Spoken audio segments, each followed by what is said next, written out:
So you can solve exponential equations by rewriting one or both sides of the equation as some number raised to a power, so that the numbers on either side of the equation have the same base, as a common base.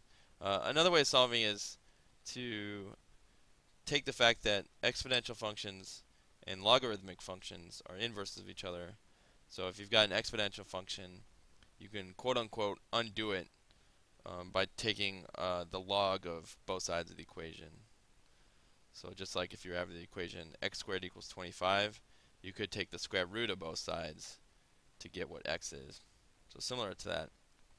So let's just start with something that's pretty basic here. 10 squared equals, or sorry, 10 to the x equals 100. Gave it away.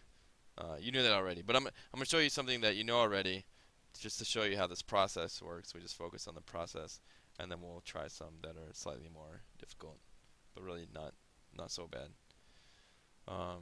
So one way to do this is I could rewrite 100 as 10 squared, so 10 to the power of x equals 10 to the power of 2, therefore x equals 2. I could solve it by knowing that, well, yeah. Well, so let's do it with the logarithmic way. So I've got an exponential function here, so I can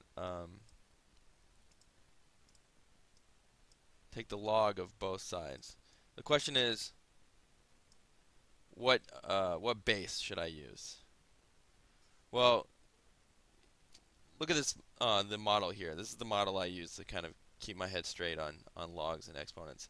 10 squared equals 100. Therefore, log base 10 of 100 equals 2, right? Because I have to raise that base to the 10 to the power of 2 to get 100. So if I'm taking the log of this function, where it's 10 raised to the power of x, I want to do this base for my log function. And here, kind of. So if I just do that, the result will be x, but I'll kind of show you why that would be. So log base 10 of 10 to the power of x. Well, I know that by the properties of logarithms, I can do this.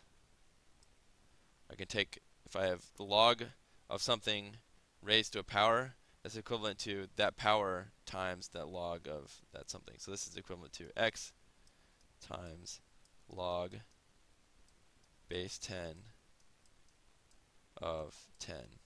Now, this log base 10 of 10 is asking the question, to what power do I have to raise the number 10, this base, to get it so that it becomes 10? Well, the answer is 1. 10 to the power of 1 is equal to 10. So log base 10 of 10 is 1. So this is x times 1. X times 1 is just x. So all I'm left with over here is x. Well, I took the log of this side, so I have to take the log of this side too. And I have to use the same base, or else the equation won't stay equal. So log base 10 of 100. Now, you might have this one memorized, because that means to what power do I have to raise 10 to turn it into a 100? Well, 10 squared is 100, so the answer is 2. I could also use the calculator. If I'm doing base 10, it's easy, just the log button, 100, 2. So x equals 2. I'll show you what happens if you're not if you need to take the logarithm of something where it's not base 10 or base e. Those are the ones you'll have the buttons for. Base e, natural log, or common log base 10. All right, so let's try another one that's a little bit more difficult. So I've got 3 to the power of 2x equals 17. So this is an exponential function here, so I know I can take the inverse of it. I can do a log function to undo it. Okay, so I want to take the log of both sides. Actually, let me scoot this over.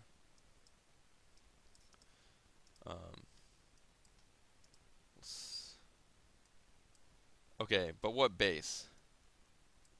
I want a base of 3. Because if I use this base, things will cancel out like I did before. So I have 10 to the power of it's by the definition of logarithms, right? So 10 squared equals 100, so log base 10 of 100 equals 2. So if I take log base 10 of 10 to the power something, it's just going to end up being that something, right? So if I take log base 3 of 3 to the power of x, I'll be left, to the power of 2x, I'll just be left with 2x, right? Or in other words, this is equivalent to saying 2x times log base 3 of 3. The log of some base of that base is 1, by the definition of logs. So 2x equals now I have to do the same thing to both sides. So log base 3. Whoa! Log base 3 outer space 3 of 17. Now I don't have a button that says log base 3 on my calculator. You might on yours. If you do, you're cool. But I don't, and I'm guessing you probably don't. But this is equivalent to saying log base 10 of 17 over log base 10 of 3. Right, this is the change of base property of logs. So I can just take log base 10 of 17 divided by log base 10 of 3, 2.57 and some change. I'll round it to 2.58. So 2x equals 2.58. Actually, it's still on my calculator, so now to solve for x, I'll just divide by 2. So x is 1.29 roughly.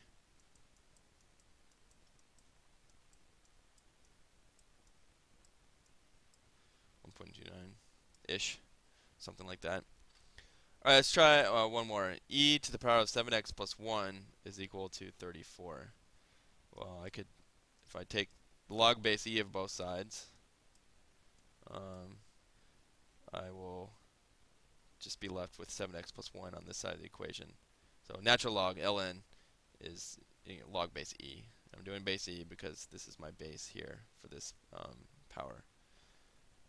Okay, so I'm taking the natural log of both sides. So on this side, I'm left with 7x plus 1. And then that is equal to the natural log of 34. I do have that button on my calculator, and I'm guessing you do too. Natural log of 34 is 3.53, let's say. So 7x plus 1 equals 3.53. Now it's just straight algebra. Minus 1. So 7x equals 2.53 roughly. Divide by 7. Divide by 7. So 2.53. I'll just subtract 1 from this original thing. Divide by 7. 0.36. 0.36. Who knew? So there you go. That's a method of solving exponential equations, is to understand that exponential functions and logarithmic functions are inverses of each other. So you can take the log of both sides and make it so that it's not an exponential function anymore. All right, hop to it. Hope you have a good time with logs and exponents. It's a little, hazy at first. It can be tough for some people. That's fine.